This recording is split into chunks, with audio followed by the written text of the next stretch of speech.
Why anything? Why this? A journey through Derek Parfit's philosophical ideas. Hey everyone, today we're going to explore a fascinating question: why does the universe exist? This question has puzzled people for centuries, and it's one that philosopher Derek Parfit tackles head on in his paper. Imagine you're stargazing on a clear night, looking up at the vast expanse of the cosmos. You might wonder, why is there something rather than nothing? It's a simple question, but it's incredibly profound. Parfit dives into this question by looking at ideas from all sorts of fields, like religion, physics, and metaphysics.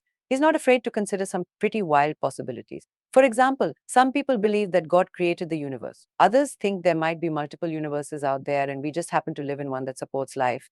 And then there are ideas like the axiarchic view, which suggests that the universe exists because it's somehow good or necessary for it to exist. Parfit breaks his exploration down into 6 main topics, each offering a different perspective on the question. It's like looking at a complex issue through different lenses, trying to get a more complete picture. Get ready and prepare yourself for an exciting journey. We're going to explore some of the biggest and most profound ideas about the nature of reality itself. It might be challenging at times, but I promise it'll be worth it in the end. All right, why does the universe exist? Have you ever wondered why there's a universe at all? I mean, it's kind of strange when you think about it. Why is there something instead of nothing? This is the big question that Parfit starts with. He wants to know why anything exists: stars, planets, atoms, you and me. It's a really deep question that makes you think.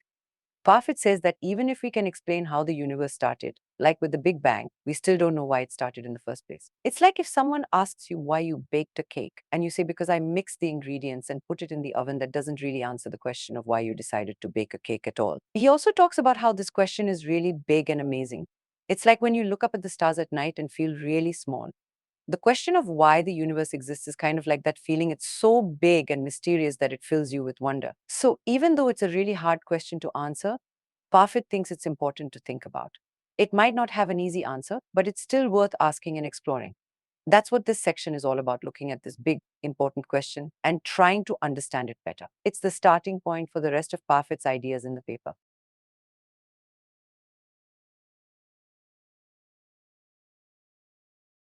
All right, let's continue our journey and explore the idea of the fine tuning of the universe. Imagine you're baking a cake and you have to get the ingredients just right. A little too much flour or not enough sugar, and the cake won't turn out the way you want. Now, imagine the universe is like that cake. It seems like everything in the universe is balanced just right for life to exist. This is what some scientists have noticed. They say that the laws of nature and the way the universe is set up are just perfect for us to be here. If things were just a little bit different, life might not be possible at all. Parfit thinks this is really interesting. He says there could be a few different reasons why the universe seems so well tuned for life. Maybe someone or something designed it that way on purpose, like a baker carefully measuring out ingredients. Or maybe it's just a big coincidence and we got really lucky. Another idea is that there are lots of different universes out there, and we just happen to live in one that works for us. These are all big ideas that Parfit explores. He wants to know why the universe seems so perfectly balanced for life. Is it an accident, or is there a reason behind it? It's a tricky question, but it's important to think about. It helps us understand our place in the universe and how special it is that we are here at all. So, as we continue our journey, keep this idea of the fine tuned universe in mind. It's another piece of the puzzle that Parfit is trying to put together to answer the big question of why the universe exists. Let's keep exploring these big ideas. Parfit looks at two more interesting possibilities for why the universe exists. First, there's something called the axiarchic view. It's a bit tricky, but basically it says that the universe exists because it's good or necessary for it to exist. It's like saying the universe is here because it's meant to be here. Imagine you have a jigsaw puzzle and all the pieces fit together perfectly to make a beautiful picture. The axiarchic view says that the universe is like that perfect picture. It exists because it's the best possible way for things to be. Parfit also looks at some other ideas. One is that maybe there are lots of different universes, all with different rules and laws. In that case, it's not so surprising that we live in a universe that works for us. There are probably other universes out there too. Another idea is that maybe the universe exists because it's the simplest possible way for things to be. Or maybe it's just a brute fact, which means there's no reason for it, it just is.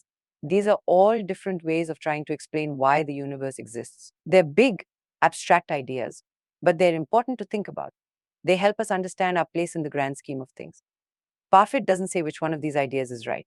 He just wants us to consider them and think about them deeply. It's like he's giving us different lenses to look at the universe through so we can see it in new ways. So as we keep going on this journey, remember these ideas: the axiarchic view, and the other possibilities. They're all pieces of the puzzle that Parfit is laying out for us.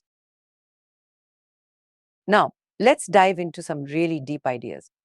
Parfit starts talking about necessary truths and brute facts. These are big philosophical terms, but I'll try to explain them in a simple way. A necessary truth is something that has to be true no matter what. It's like saying 224. It can't be any other way.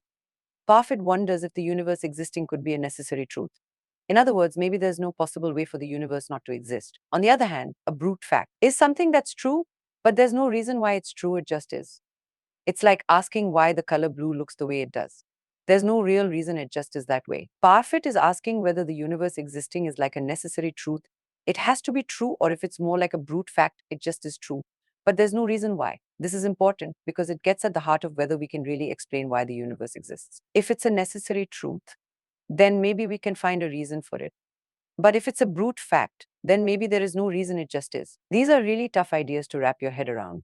And even Parfit isn't sure which one is right. But he thinks it's important to consider them as we try to understand the universe. It's like we're on a treasure hunt, and these are clues we're finding along the way. They might not give us the whole answer, but they help us get closer to understanding the mystery of why the universe exists. So as we keep going, keep these ideas of necessary truths and brute facts in your back pocket. They're tools we can use to think about the big questions. All right, we're getting close to the end of our journey. In this part, Parfit talks about why it's important to keep asking these big questions and looking for answers, even if it's really hard. Parfit says that trying to understand why the universe exists is one of the most important and meaningful things we can do. It's like we're on a quest to find the truth about reality itself. He knows it's not easy. These are some of the biggest and most challenging questions anyone can ask, and we might never find a complete answer. But that doesn't mean we should give up. Think about it like this. Imagine you're trying to climb a really tall mountain. It's hard work, and you might not make it to the very top. But every step you take gets you a little bit closer, and the journey itself is rewarding.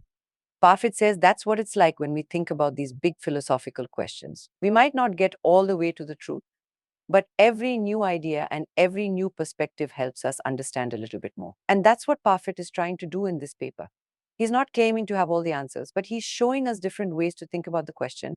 And he's encouraging us to keep exploring and discussing these ideas. He's also showing us that philosophy isn't just about abstract ideas, it's about understanding the world we live in and our place in it. When we ask why the universe exists, we're really asking about the meaning of our own existence. So, as we come to the end of this journey, remember that the quest for understanding is never really over. There's always more to explore and more to learn. And that's what makes philosophy so exciting and important. All right, here we are at the end of our journey. We've explored some really big ideas about why the universe exists, and I hope it's got you thinking. Parfit has taken us through a lot of different possibilities: the idea that the universe is fine tuned for life, the axiarchic view, necessary truths, and brute facts, and more. These are all different ways of trying to understand this big mystery. But in the end, Parfit isn't trying to tell us what to think. He's not saying he has all the answers. Instead, he's inviting us to think deeply about these questions ourselves. That's what I love about philosophy. It's not about memorizing facts or following a set of rules. It's about asking big questions, exploring ideas, and trying to understand the world and our place in it. And the question of why the universe exists is one of the biggest questions there is. It's something that people have been wondering about for thousands of years, and we're still trying to figure it out. But that's okay. As Parfit says, even if we can't find a complete answer, the journey of exploring and discussing these ideas is valuable in itself. So, as we finish up, I want to leave you with a thought from Parfit himself. He says, even if these questions could not have answers, they would still make sense and they would still be worth considering. I think that's a really powerful idea. It means that even if we can't solve all the mysteries of the universe, it's still important to think about them and talk about them. So keep asking questions, keep exploring ideas, and keep searching for understanding, even if you don't find all the answers. That's what philosophy is all about. Thank you for coming on this journey with me. I hope it sparked your curiosity and given you some new ways to think about the big questions of existence.